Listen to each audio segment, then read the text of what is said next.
first part of the fabrication process is making the end posts. One end post at one side, this is the part that connects to the existing fence, and then the other side, which is going to also act as part of the gate frame. I'm going to make both of those, and then I'm going to run a level string line, and then I can make sure that all of the fence posts end at the same point, all nice and straight at the top. Now the box section has a welded seam. Although it is nice and flush and flat, it will still show up through paint or powder coat, so you need to make sure that this is at the back. The end posts have to have a bracket on the base to attach to the existing wall. So I've got some 5mm plate. It's going to attach on the base like that. I'm using a TIG welding cup to draw around the corners so I can cut some nice rounded edges. Then I'm drilling in the fixing holes that's going to secure it to the wall.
As with the other end post, I've drilled a hole in the base. Now this is because I'm capping the tops with these little 3mm squares. And with box section, what can happen is, if you completely seal it up, the gases that are trapped inside will expand due to the heat from welding. This means that the final part of your weld will blow out and you'll really struggle to seal it off. And also it can cause a horrible weld defect, which can cause the weld to fail.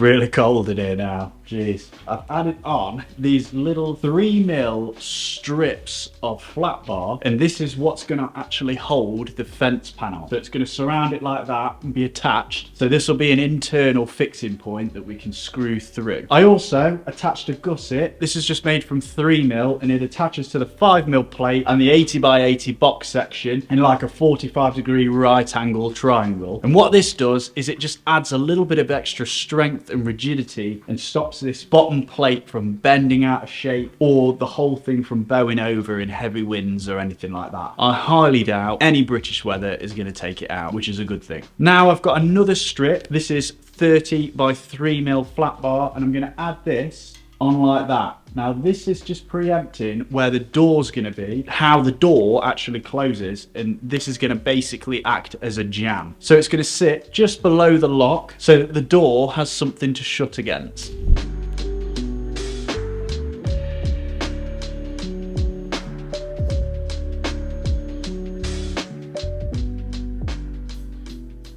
All of the fabrication process for the end posts is complete. However, one of them is part of the gate frame, so I need to consider what needs to happen in order to get that built up. For now though, because these are finished, I can start keying in the surface, which is basically just roughing it up with some sandpaper so that when you paint, it adheres nicely and it won't just peel off. I'm going to do that tomorrow though, because it's going to be a noisy process and I don't want to wake up my neighbors because it is actually quite late. I'm going to go to bed. Make sure that you subscribe, and if you are interested in fabrication and welding and want some tips and tricks on how you can improve your TIG welding skills, then watch this video here. Enjoy.